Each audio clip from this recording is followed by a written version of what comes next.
Hello student, welcome to our new session. आपण first chapter पाहतोय that is reproduction in lower and higher plants. Okay, तर last सेशनमध्ये आपण double fertilisation हा important असा part पाहिलेला आहे. ओके, आता डबल फर्टिलायझेशन प्रोसेस झाल्यानंतर त्या ठिकाणी प्लांट्समध्ये काही पोस्ट फर्टिलायझेशन इव्हेंट्स घडून येतात. तर ह्याच पोस्ट फर्टिलायझेशन इव्हेंट्सबद्दल आपण या ठिकाणी माहिती घेणार आहे. ओके, तर फर्स्ट ऑफ ऑल आपण या ठिकाणी पाहणार आहे formation of endosperm. Next point,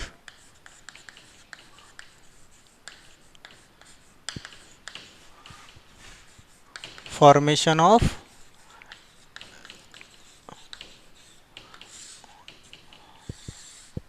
endosperm. Okay, endosperm जर आपण सीड पाहिली, फॉर एक्झाम्पल इट इज अ मेज सीड. ओके, या मेज सीडमध्ये अशा पद्धतीने आपल्याला माहिती की खाली एम्ब्रिओ सापडणार आहे आणि हा जो एम्प्टी पोर्शन या ठिकाणी दिसतो इट इज अ एंडोस्पर्म. याच पोर्शनला काय म्हणणार आहे तर एंडोस्पर्म.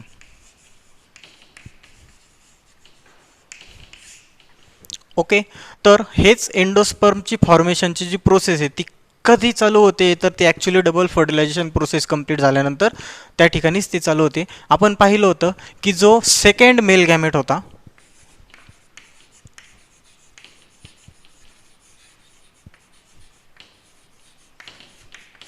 ओके, जो सेकंड मेल गॅमेट होता तो जेव्हा सेकंडरी न्यूक्लियस सोबत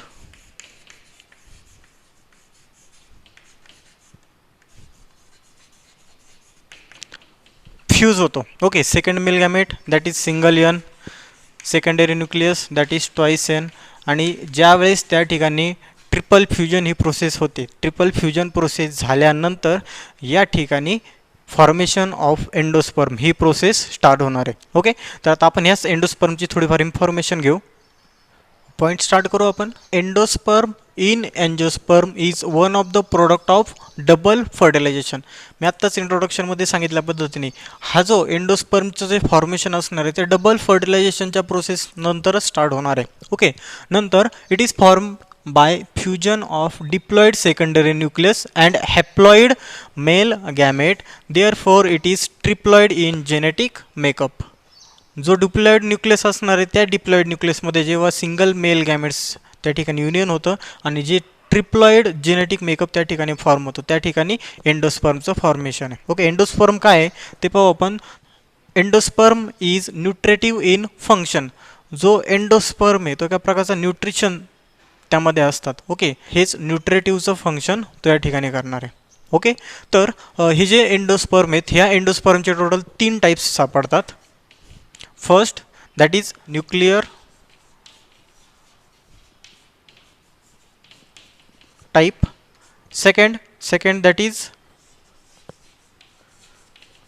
cellular type, and third that is halobial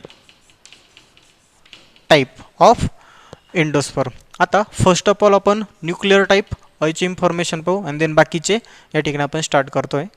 तर first nuclear type of endosperm.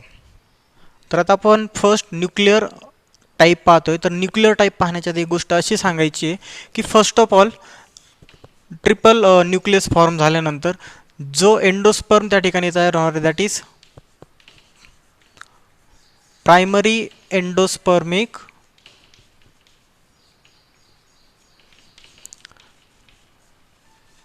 Nucleus त्या ठिकाणी फॉर्म होतं. Okay, primary endosperm nucleus form झाल्यानंतर त्या ठिकाणी कंटिन्युअसली मायटॉटिकली डिव्हिजन होतात. मायटोसिस थ्रू या एका प्रायमरी एंडोस्पर्म न्यूक्लियसमध्ये कंटिन्युअसली मायटोसिस थ्रू डिव्हिजन होणार आहे आणि त्याच्यानंतर मॅच्युअर किंवा वेल डेव्हलप अशी एंडोस्पर्म या ठिकाणी फॉर्म होतोय. Endosperm that is nutritive cell. ही एका पद्धतीची न्यूट्रेटिव्ह सेल आहे. तर कशा पद्धतीने प्रायमरी एंडोस्पर्म न्यूक्लियसपासून एंडोस्पर्म फॉर्म होणार आहे आणि न्यूक्लिअर टाईपमध्ये ते आपण या ठिकाणी आता पाहतोय. तर पहा काय होणार आहे या ठिकाणी. जो प्रायमरी एंडोस्पर्म न्यूक्लियस होता. या प्रायमरी एंडोस्पर्म न्यूक्लियसमध्ये continuous nuclear that is free nuclear mitotic division या ठिकाणी होणार आहे. फ्री न्यूक्लिअर मायटोटिक डिव्हिजन या ठिकाणी होणार आहे. Okay, free nuclear mitotic division झाल्यानंतर अशा पद्धतीने यामध्ये डिफरंट न्यूक्लियस तयार होणार आहेत. पण या ठिकाणी जे न्यूक्लियस तयार होणार आहेत ते कोणत्याही प्रकारची सेल वॉल या ठिकाणी त्यांना दिसत नाही आहे. ओके, तर जर आता या ठिकाणी आपण पाहिलं तर हे जे सगळे न्यूक्लियस आहेत हे न्यूक्लियस विदाऊट सेल वॉल आपल्याला दिसत आहेत. ओके, सो या ठिकाणी जी सायटोकायनेसिस प्रोसेस आहे ती अवॉइड केली जाणार आहे. ओके, सायटोकायनेसिस प्रोसेस अवॉइड केली मीन्स या ठिकाणी नो सेल वॉल फॉर्मेशनची प्रोसेस इथे घडणार आहे. ओके, आता नेक्स्ट स्टेपला या ठिकाणी काय होणार आहे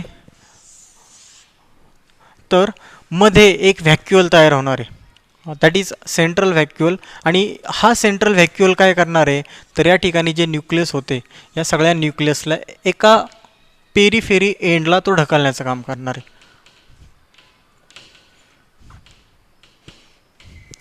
पेरिफेरी एंडला ढकलतोय मीन्स काय पहा, एक सर्कलने फर्स्ट ऑफ ऑल या ठिकाणी सगळे अरेंज झालेले आहेत, रँडमली अरेंज आहेत. ज्यावेळेस इथे एक व्हॅक्युअल तयार होणार आहे तो एक पोकळी तयार करणार आहे. ओके, ज्यावेळेस इथे पोकळी तयार होते त्या अशा पद्धतीने पोकळी तयार होणार आहे. हे सगळे जे सगळे न्यूक्लियस एका पेरिफेरी एंडला सरकणार आहेत.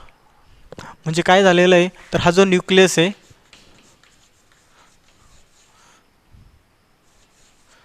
Nucleus push at peripheral end. Okay, आणि हे मध्ये या ठिकाणी तयार झालेले it is a central व्हॅक्युअल. Okay, आणि आता लास्ट स्टेपला काय होणार आहे तर सेंट्रल व्हॅक्युअल नंतर या ठिकाणी नाहीसं होणार आहे. आणि नाहीसं झाल्यानंतर ज्या विदाऊट सेल वॉलच्या सेल्स होत्या त्या सगळ्यांमध्ये अशा पद्धतीने सेल वॉलचं फॉर्मेशन होणार आहे. आणि एंडोस्पर्मचं या ठिकाणी फॉर्मेशन झालेलं आपल्याला दिसतोय. It is a multi cellular endosperm. अशा पद्धतीने न्यूक्लिअर टाईपमध्ये एंडोस्पर्मचं फॉर्मेशन होणार आहे. आपण परत इन शॉर्टमध्ये पाहू. फर्स्ट ऑफ ऑल जी प्रायमरी एंडोस्पर्म न्यूक्लियस असणार आहे त्याच्यामध्ये continuously free nuclear mitotic division होणार आहे. फ्री न्यूक्लिअर मायटोटिक डिव्हिजन झाल्यानंतर त्या ठिकाणी जे एक सिंगल न्यूक्लियस असणार आहे त्याचं मल्टिप्लिकेशन कंटिन्युअसली होणार आहे. खूप साऱ्या न्यूक्लियस या ठिकाणी तयार होणार आहेत. पण या ठिकाणी जे न्यूक्लियस तयार होतात ते विदाऊट सेल वॉल असणार आहेत. ओके, हे सेल न्यूक्लियस असणार आहेत पण ते कोणत्याही प्रकारची सेल वॉल या ठिकाणी दाखवत नाही. दॅट इज अ सायटोकायनेसिस या ठिकाणी टोटली अवॉइड केलं जाणार आहे. Okay, cytokinesis means formation of cell wall त्या ठिकाणी अवॉइड केलं जातं आहे. आणि नेक्स्ट स्टेपला काय होणार आहे ह्याच्या रँडमली अरेंज केलेल्या सेल्स आहेत त्यांच्यामध्ये एक सेंट्रल व्हॅक्युअल तयार होतो आहे. हा सेंट्रल व्हॅक्युअल काय करणार आहे सगळ्या सेल्सला पेरिफेरल एंडला ढकलणार आहे. पेरिफेरल एंडला ढकलल्यानंतर या ठिकाणी लास्ट स्टेपला हा जो व्हॅक्युअल आहे सेंट्रल व्हॅक्युअल त्या ठिकाणी रिमूव्ह होणार आहे, तो नाहीसा होणार आहे. आणि सेल ज्या आहेत न्यूक्लियस जे होते त्या न्यूक्लियसला या ठिकाणी सेल वॉल तयार होते. अशा पद्धतीने आपण फर्स्ट पॉईंट पाहिला that is nuclear cell wall. आता सेकंड पाहतोय आपण दॅट इज सेल्युलर टाईप. या ठिकाणी आपण चालू करतोय second type that is cellular type. Okay, आता सेल्युलर टाईपमध्ये काय होतं आहे in this type primary endosperm nucleus divide and each nuclear division is followed by regular wall formation. या ठिकाणी जो प्रायमरी एंडोस्पर्म न्यूक्लियस असणार आहे याचं डिव्हायडेशन होणार आहे. आणि डिव्हायडेशन होताना या ठिकाणी प्रत्येक न्यूक्लियसमध्ये वेल डेव्हलप अशी सेल वॉल या ठिकाणी दिसणार आहे. Okay, the endosperm is cellular from beginning. आता हा जो एंडोस्पर्म असणार आहे या ठिकाणी जो एंडोस्पर्म असणार आहे तो सगळ्याच्या सगळा इन सेल्युलर फॉर्ममध्ये सापडतोय. And last, in this endosperm free nuclear division is completely absent. आणि या ठिकाणी कोणत्याही प्रकारचं फ्री न्यूक्लिअर डिव्हिजन झालेलं आपल्याला दिसणार नाही आहे. तर पहा, फर्स्ट ऑफ ऑल हा जो प्रायमरी एंडोस्पर्म न्यूक्लियस असणार आहे याच्यामध्ये काय होतं आहे, nuclear division followed by wall formation. ज्यावेळेस न्यूक्लिअर डिव्हिजन होणार आहे त्यावेळेस इथे सेल वॉल कंटिन्युअसली प्रेझेंट दिसते आपल्याला. आणि नेक्स्ट, ज्यावेळेस त्याचं सेल्युलर एंडोस्पर्म फ्रॉम बिगिनिंग. आणि या ठिकाणी पहिल्यापासून तर शेवटपर्यंत जे एंडोस्पर्म असणार आहे त्याला सेल्युलर वॉल आपल्याला असलेल्या दिसत आहेत. ओके. आणि आता लास्ट आपण पाहू, दॅट इज होलोझाइक. आणि आता नेक्स्ट जो helobial type of endospermic formation, याच्यात काय होतं आहे तर it is a intermediate type.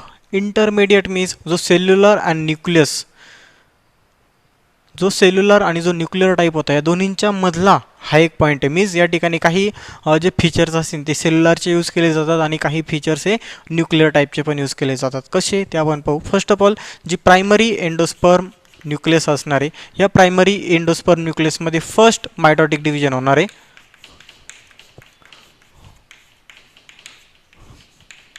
Okay. First mitotic division झाल्यानंतर या ठिकाणी 2 सेल्स तयार होतात. आता जर बारकाईने पाहिलं तर ह्या दोन्ही सेल्स अनइक्वल साईजच्या आहेत. ओके. वरची ही जी साईज आहे it is a large size आणि it is a micropylar cell. आणि जी खाली जी सेल असणार आहे it is a small cells compare to upper one. आणि it is a small, that is chalazal sale.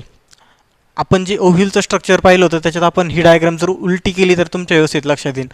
खालच्या साईडला काय होता, दॅट इज मायक्रोपायलर सेल. आणि वरच्या साईडला काय होतं, दॅट इज चलायझर सेल. हीच सेल डायग्राम फक्त थोडी उलटी करायची आणि अशाने तुमच्या ह्या गोष्टी काही लवकर क्लिअर होतील. आता नेक्स्ट स्टेपला या ठिकाणी काय होणार आहे की हे जे न्यूक्लियस आहे न्यूक्लियसमध्ये कंटिन्युअसली डिव्हिजन होणार आहे आणि खूप सारे न्यूक्लियस फॉर्म होणार आहेत. ओके. बरेचसे न्यूक्लियस फॉर्म झाल्यानंतर नेक्स्ट स्टेपला जी अप्पर सेल होती, जो अप्पर पोर्शन होता, जो मायक्रोपायलर एंडकडच्या ज्या सेल्स होत्या दॅट इज मायक्रोपायलर सेल्स, यांच्यामध्ये काय होतं आहे, वॉल फॉर्मेशन होतं आहे. अँड इन बिटवीन न्यूक्लियस, हे जे न्यूक्लियस असतात ह्या न्यूक्लियसमध्ये काय होतं आहे, फक्त वॉल फॉर्मेशन होतं आहे. आणि जे चलायझल सेल्स होत्या यांच्यामध्ये कोणत्याही प्रकारचं आपल्याला वॉल फॉर्मेशन झालेलं दिसून येणार नाही. अशा पद्धतीने it is a intermediate type in between nuclear type and cellular type. Okay.